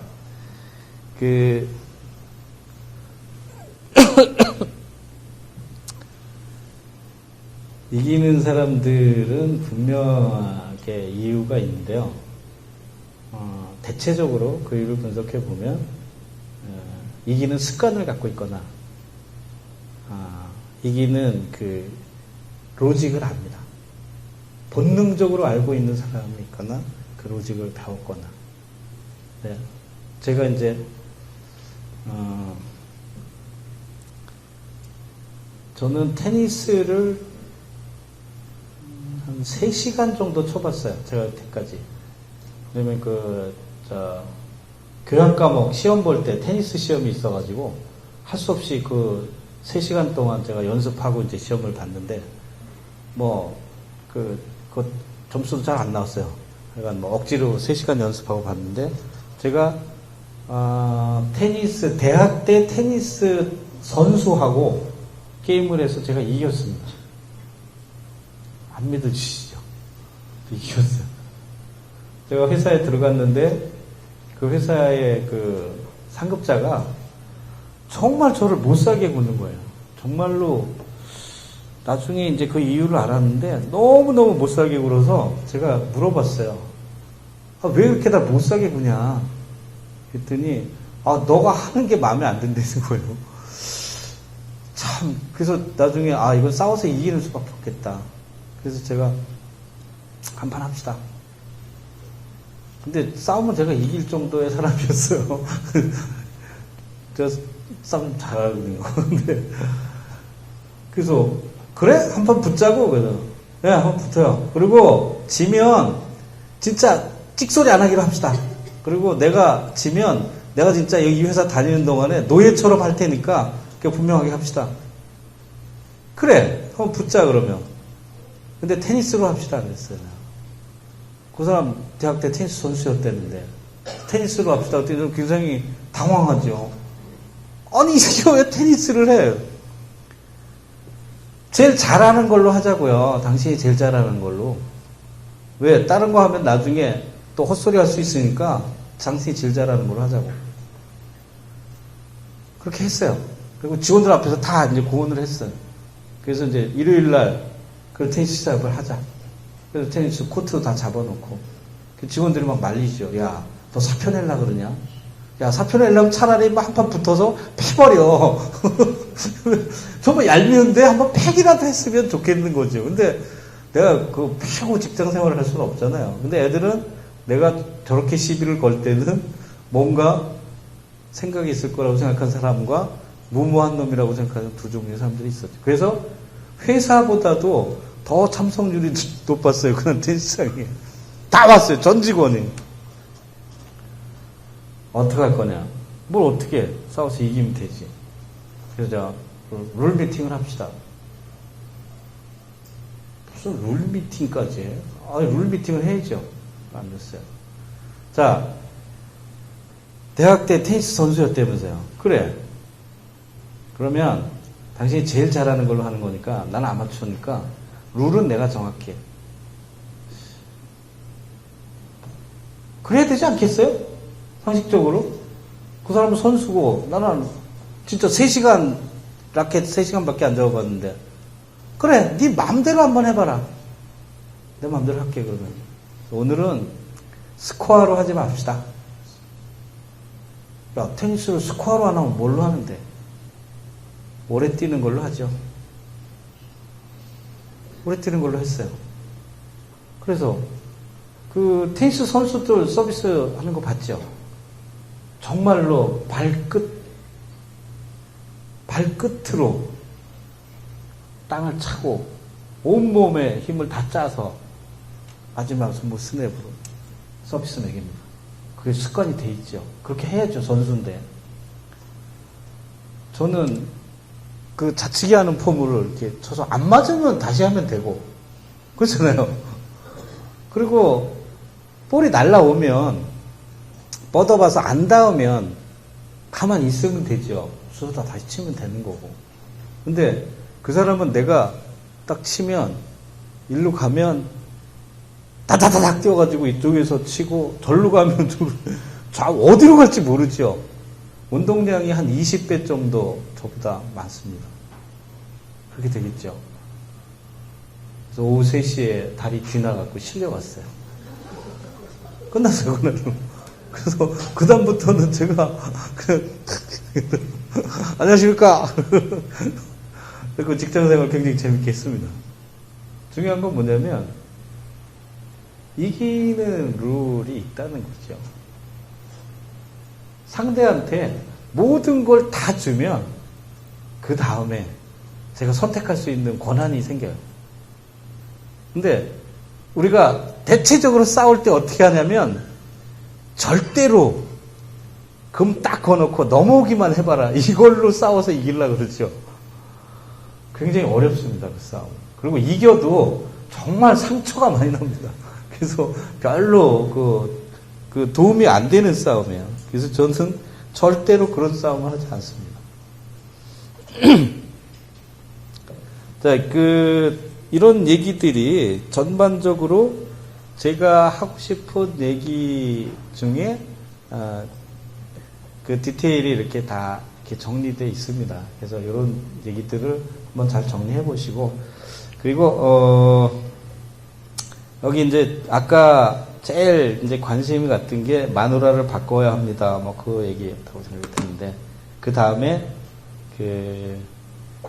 당신의 원숭이는 안녕하십니까? 라는 좀 약간 희화적인 제목이 하나 있죠. 원숭이.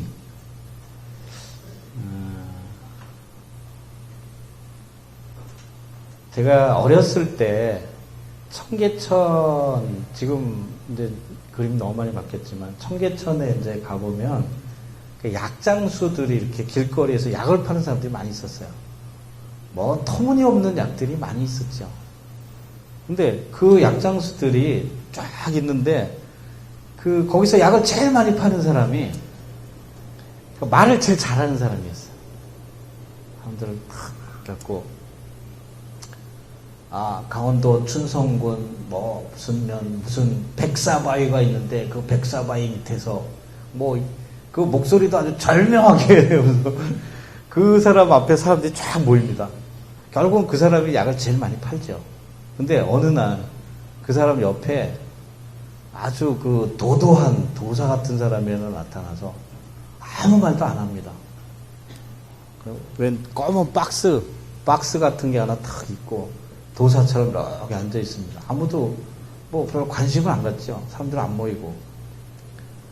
그래서 이윽고 이 말 잘하는 약장사가 탁 모아가지고 사람들 막 구름대처럼 모이게 해서 막 이렇게 바람을 잡으려고 그러는 순간에 저쪽에 있던 그 도사 같은 사람이 가만히 있다가 갑자기 탁 일어나서 그 까만 천으로 덮어놨던 상자를 탁 열죠. 거기서 뭐가 나와요?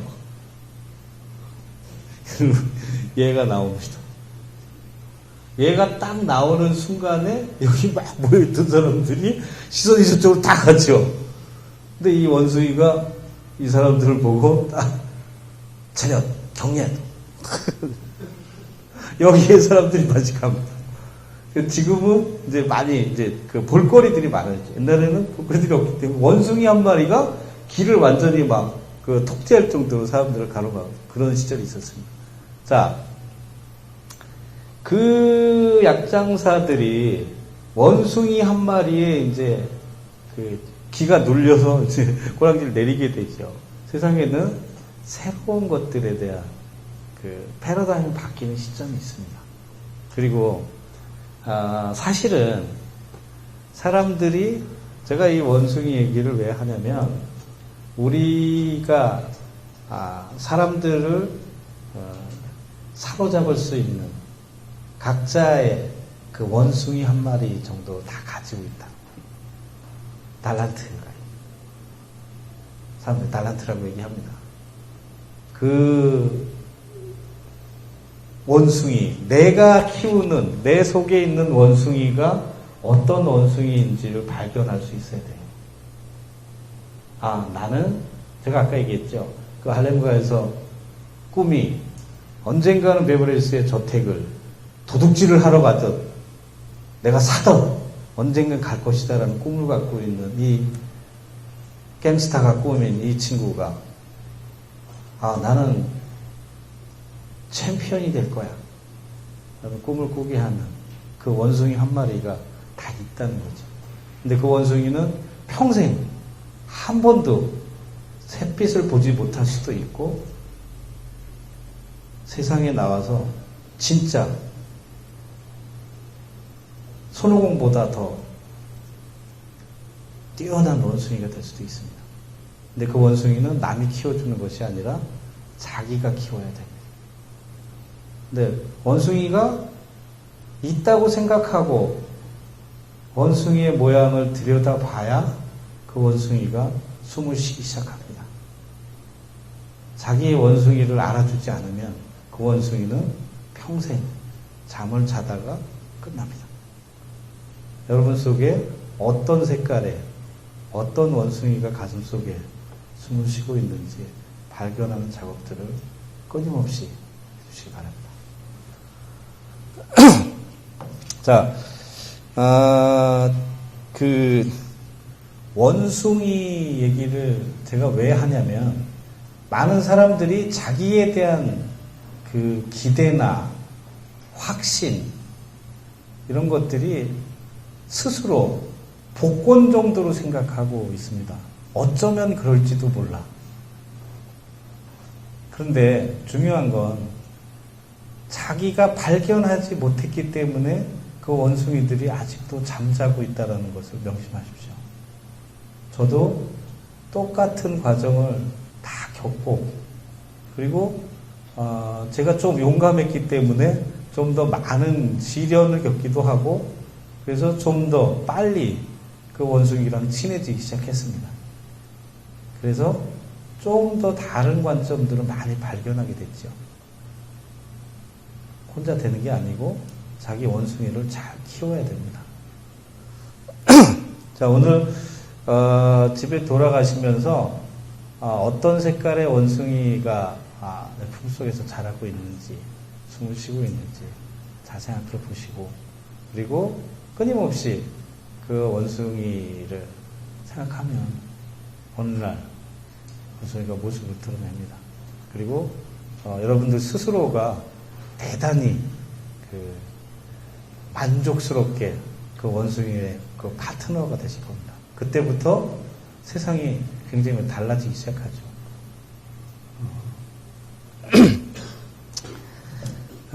문제는 뭐냐면 자기 확신, 신념 거기서부터 출발해야 바닥이 있습니다. 빨간 벽돌 깨보신 적 있습니까? 군대 갔다 오신 분들은 빨간 벽돌을 다 깨보셨을 텐데 빨간 벽돌 깨보신 분 손 들어보세요. 의외로 계시네. 하여간 저는 군대 가기 전에도 빨간 벽돌을 깨봤고 군대 가서도 깨봤습니다. 근데 빨간 벽돌이요. 사람들이 이제 착각하는 게 있는데 빨간 벽돌이 저 차력사처럼 이 수도에 또는 정권에 굳은 살이 박히고 차돌처럼 생긴 주먹을 가진 사람이 그런 사람만 빨간 벽돌을 깰 수 있을 거라는 착각을 해요. 절대 그렇지 않습니다. 빨간 벽돌 깨보신 분 빨간 벽돌이 왜 깨진다고 생각하세요? 네, 굉장히 과학적인 이유 때문에 깨지죠. 빨간 벽돌 깨지는 공식이 뭐예요? 그건 좀 야매로 했구나. 그거는 야매로 깨는 거고요. 쇳덩어리에다 올려놓고 약간 공간을, 그건 사기고요. 자, 전 세계에서 빨간 벽돌로 격파 시범을 하는 사람들은 한국 사람밖에 없습니다. 저도 굉장히 놀랐어요. 남들 다 그렇게 하는 줄 알았어. 한국 사람만 빨간 벽돌 깨는 무술 시범을 합니다. 왜 그러냐면 유럽에서도 그렇고 중국에서도 소림사에서도 빨간 벽돌을 안 깹니다. 왜 빨간 벽돌을 안 쓰냐면 빨간 벽돌은 이제 자화된 벽돌, 그러니까 도자기 구워서, 그러니까 그 흙의 그 공급률 최대한 그 공극이 없는 블럭 같은 거는 이제 공극이 많죠. 그건 쉽게 깨지죠. 공극률을 불에 구워서 최대한 밀도를 높인 거기 때문에 안 깨지는 물건이라고 간주합니다. 근데 한국 사람만 그걸 깨요. 대단하죠. 자, 그래서 외국에 나가서 태권도를 했다 그러는데 주먹으로 누굴 때렸다. 유럽 같은 경우에는 심각하게 살인 미수까지 처벌받을 수 있습니다. 단증이 있는 사람들. 그래서 절대로 못하죠. 우리랑 그 개념이 틀려서 그래요. 빨간 벽돌이 안 깨지는 물건입니다, 원래. 근데 태권도 하는 사람들, 그리고 한국에 군대 가면 단증 따려면 그거 깨게 합니다. 근데 그게 왜 깨지냐면요. 정말 단순 무식한 사람들은 그걸 계속 두들겨가지고 손에 굳은 살에 박여야지 깨지는지 알고 있는데 그것과 전혀 상관이 없습니다. 왜냐하면 과학적 공식이 있죠. 파워는 질량 곱하기 스피드입니다. 질량, 주먹의 무게. 그렇잖아요. 두 가지밖에 없어요. 깨지는 이유가. 질량 곱하기 스피드인데 주먹의 크기가 얼마나 차이가 나겠습니까? 자, 주먹 크기가 아무리 크다 그래도 뭐 몇 킬로가 차이 나겠어요? 그러니까 여기 굳은 살이 박였든 여자 손이든 상관없이 스피드 때문에 깨집니다. 그러면 굳은 살하고 전혀 상관이 없다는 거죠. 주먹 크기하고도 상관도 없고 결국은 빨간 벽돌이 깨지는 건 스피드입니다. 그 스피드를 왜 우리가 빨간 벽돌을 머리로 깬다고 얘기하냐? 스피드를 결정하는 거는 손이 아니라 머리입니다. 머리에서 100%의 확신이 있을 때 100%의 속도를 명령합니다. 그래서 빨간 벽돌이 깨질 수 있는 속도를 내게 하죠. 근데 0.1%라도 의심이 들면 0.1%, 마이너스 0.1%에서 2%, 3%, 5% 벽돌이 손에 닿을 때는 거의 제로가 돼 있죠. 손만 다칩니다. 왜냐하면 정확한 그 파워가 나오는 스피드를 결정하지 않았기 때문에 그렇습니다. 그래서 사람들이 대체적으로 빨간 벽돌을 손에 힘을 줘서 깨는 거라고 생각하는데 그게 아니고 머리가 이미 결정하죠. 깨지지 않을 것에 대해서 여기 힘을 주면 안 되니까. 그래서 머리가 결정합니다. 아, 이건 깬다. 이미 깨진다. 라고 확정을 했을 때 100%의 스피드를 명령하고 그렇지 않으면 100%의 스피드를 명령할 수가 없죠. 그래서 빨간 벽돌은 손으로 깨는 게 아니라 머리로 깬다는 것을 알게 되면 너무나 쉬워지죠. 우리가 눈에 보이는 손에 굳은 살, 그것 때문에 빨간 벽돌을 덤비는 경우가 굉장히 많죠. 아니, 거의 대부분이죠. 근데 굉장히 구구단 같은 상식이잖아요. 스피드. 손이 결정하는 게 아니라 머리가 결정합니다. 아까 얘기한 여러분들이 기르는 원숭이도 거기에 관여하고 있습니다. 여러분들이 정말로 어떤 일을 부딪혔을 때 확신과 신념이 얼마나 강하게 거기에 작용하느냐에 따라서 빨간 벽돌은 깨지거나 깨지지 않거나 굳은 살과 전혀 상관없이 결정됩니다. 자기를 믿지 못하면 아무것도 이루어지지 않죠. 자, 아까 제가 말씀드렸듯이 제가 하는 일이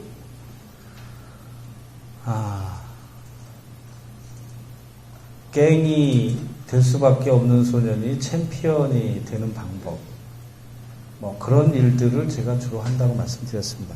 그거를 전문적으로 얘기하면 광고에 있어서는 컨셉과 포지션의 관계라고 얘기합니다. 컨셉은 자기의 그 사상, 뭐 번역을 하자면 그런데, 실제적인 것은 주장입니다. 주장. 자, 내가 챔피언이라고 주장할 때, 거기에 관련된 과제, 플랜이 생기고 그 플랜에 의해서 목표 관리가 되고 그것에 의해서 제2의 포지션으로 이동하게 되죠. 그러니까 여기에는 아이디어가 필요한 겁니다. 내가 여태까지 뭐 여러 가지 얘기들을 뭐 좌충우돌하면서 쭉 했는데 지금 우리가 요 시간에 이 얘기를 다 끝내야 되기 때문에 여러 가지 얘기들을 앞뒤 순서 없이 쭉 했는데, 이 얘기를 하는 이유는 바로 여기에 있습니다. 자, 여러분들이 가지고 있는 그 목표, 그 목표를 접근하기 위해서 자기는 어떤 컨셉을 가져야 되는가? 나는 챔피언이다라는 컨셉을 가지고 챔피언이 되기 위한 플랜을 세우고 그 플랜에 의해서 목표가 달성되고, 그래서 우리는 제2의 포지션, 우리가 꿈꾸는 곳으로 이동하게 되죠. 그런 일들을 하는 것이 제가 제 직업적으로 아이디어 컨스트럭터라는 그 직업을 가진 사람이 하는 일이고, 여러분들이 늘 일상적인 그 생활 속에서 겪는 성공에 대한 그 희망이죠. 그러니까 우리가 성공했다라고 얘기하는 건 사실은 거기에 앞부분 좀 생략돼 있죠. 자본주의 국가에서 생존한다는 것은 마케팅 행동을 한다는 뜻입니다. 거지도 마케팅 행동을 하죠. 성공했다는 것은 마케팅에 성공했다는 뜻입니다. 그 마케팅에 성공하기 위해서는 아이디어가 필요하죠. 그 아이디어는 우연히 얻어지는 것이 아니라 지금 얘기했던 여러 가지 자기의 노력에 의해서 그 아이디어가 얻어집니다. 세상에 우연은 존재하지 않습니다. 우연이라는 말을 믿은 사람들 때문에 인생의 격이 틀어집니다. 자, 우연이 존재하지 않는다는 걸 제가 증명해 보일까요? 우연이라는 단어를 언제 씁니까? 두 군데에서 씁니다. 내가 굉장히 큰 상을 받았을 때 사람들이 야, 대단하다 오치우, 야, 언젠가 한 방 터뜨릴 줄 알았어, 막 이럴 때 얘기하죠. 뭐 하다 보니까 우연히 그렇게 됐어. 실제로 우연이라고 생각하지 않습니다. 예의상 말하는 거죠. 실존하지 않는 단어를 제가 쓴 거예요. 어느 날 직사에 매맞을 일이 생겼어요. 너 이 새끼야, 인간이 그럴 수가 있어, 이런. 그럴 때 그러려고 그런 게 아니고 정말 그러려고 그런 건 아닌데 우연히 그렇게 됐어. 거짓말이죠, 이것도. 우연이라는 단어는 실존하지 않습니다. 실존하지 않는 것을 표현하고자 할 때 우연이라고 얘기합니다. 자, 우리가 인과관계를 잘 모를 때, 그럴 때 우연이라고 얘기할 뿐이지 실존하지 않는 것입니다. 우리가 얘기하는 그 마케팅과 아이디어 뭐 이런 여러 가지 복잡한 얘기들을 많이 했는데 결론은 뭐냐면 우연이 되는 일은 단 한 가지도 없다. 세상에서 많은 금원들이 있습니다. 너무나 많은 금원들이 있죠. 성경에도 나오고 불경에도 나오고 너무나 많은 금원이 있는데 그 중에 가장 확실하고 명확하고 인생을 사는데 도움이 되는 금원 딱 한 가지. 선생님 뭐라고 생각하세요?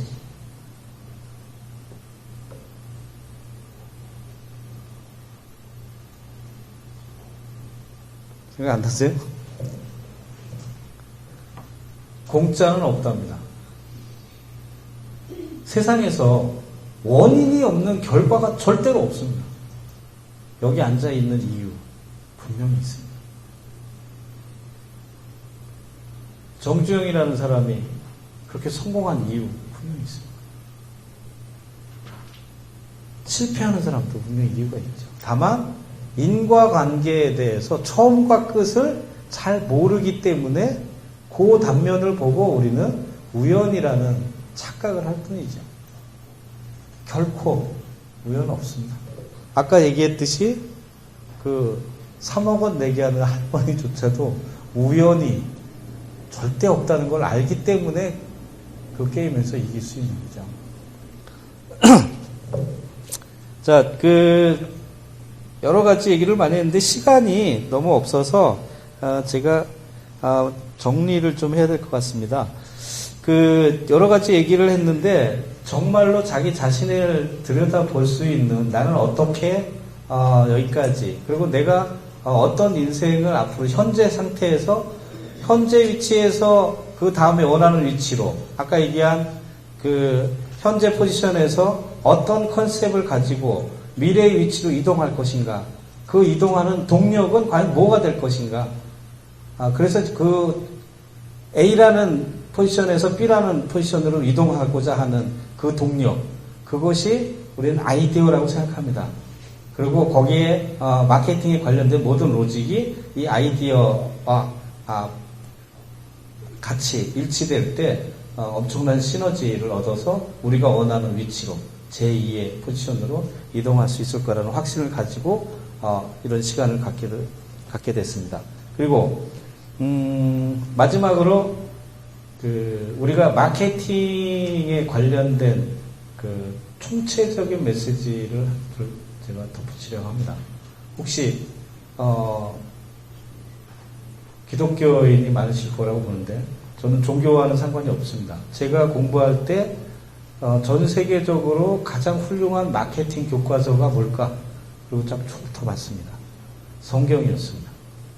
왜냐하면 성경에는 성경의 실제적인 프로덕트 컨셉, 제작 컨셉이 답이 나와 있어요.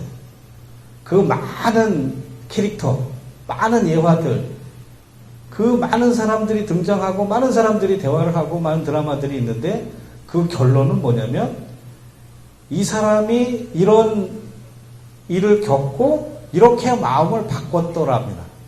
그죠? 성경에 나오는 바리새인이 로마 병정이 난장이가 베드로가 유다가 그리고 도마가 결국은 이것 때문에 마음을 바꿨습니다.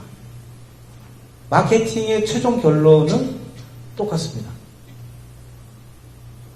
자, A라는 선택을 가지고 있는 사람이 이런 사유를 통해서 이런 모델을 통해서 이런 모델의 말을 믿고 이런 컨셉을 믿어서 이렇게 마음을 바꿨습니다. 혼다를 타던 사람이 렉서스를 타던 사람이 현대자동차로 바꿨습니다. 왜? 이런 이유 때문에. 자, 마케팅의 최종 목적이 사람의 마음을 바꾸는 법입니다. 성경의 최종 목적이 사람의 마음을 바꾸는 법입니다. 그래서 지구상에서 가장 많이 팔리는 책이 성경입니다. 자, 이런 이유 때문에 저는 마케팅 강의를 성경책에서 발췌한 문안만 가지고 마케팅 강의를 6개월 동안 한 적이 있습니다. 그래서 중간에 종교적인 이유 때문에 강의를 못 듣겠다. 그리고 나갔던 사람들도 있어요. 근데 나갔다가 다시 들어오더라고요. 근데 어디까지 욕을 해야 되나 검토를 해봐야 되니까 그래서 이제 끝까지 간 적이 있는데 중요한 건 뭐냐면 여기에 분명한 이유가 있다는 거죠. 그래서 저는 종교와 상관없이 여러분들의 마케팅에 대한 관심과 그리고 우리가 지금 관심을 가지고 있는 아이디어 전반에 관련된 공부를 하고 싶으면 가능하면 좀 더 다른 관점으로 성경책을 많이 보는 시간을 가지면 좋겠습니다. 그리고 영화를 많이 보십시오. 영화는 이 시대에 천재들이 만든 천재들의 그 생산물입니다. 천재들이 시나리오를 만든 사람, 거기에 음악과 미술과 그 모든 그 시스템을 통합하는 그 감독의 눈과 그런 모든 것들이 천재들의 뜻을 하나로 뭉쳐서 만든 작품이에요. 그 종합예술이 여러분들이 세상을 사는데 가장 중요한 트렌드를 유지하는 가장 경제적인 교육을 시켜줍니다. 그러니까 영화를 일주일에 한 편 정도를 보면요. 어느 학교에 유학하는 것보다 그리고 정말 책을 한 달에 몇 권, 10권 이상 읽는 것보다 훨씬 더 유효합니다. 영화를 열심히 많이 보십시오. 그리고 그런 이유로 제가 도마라는 얘기를 마무리로 하려 합니다. 도마라는 사람이 예수가 죽고 그 부활한 첫째 길목에서 만난 제자입니다. 의심이 많은 제자.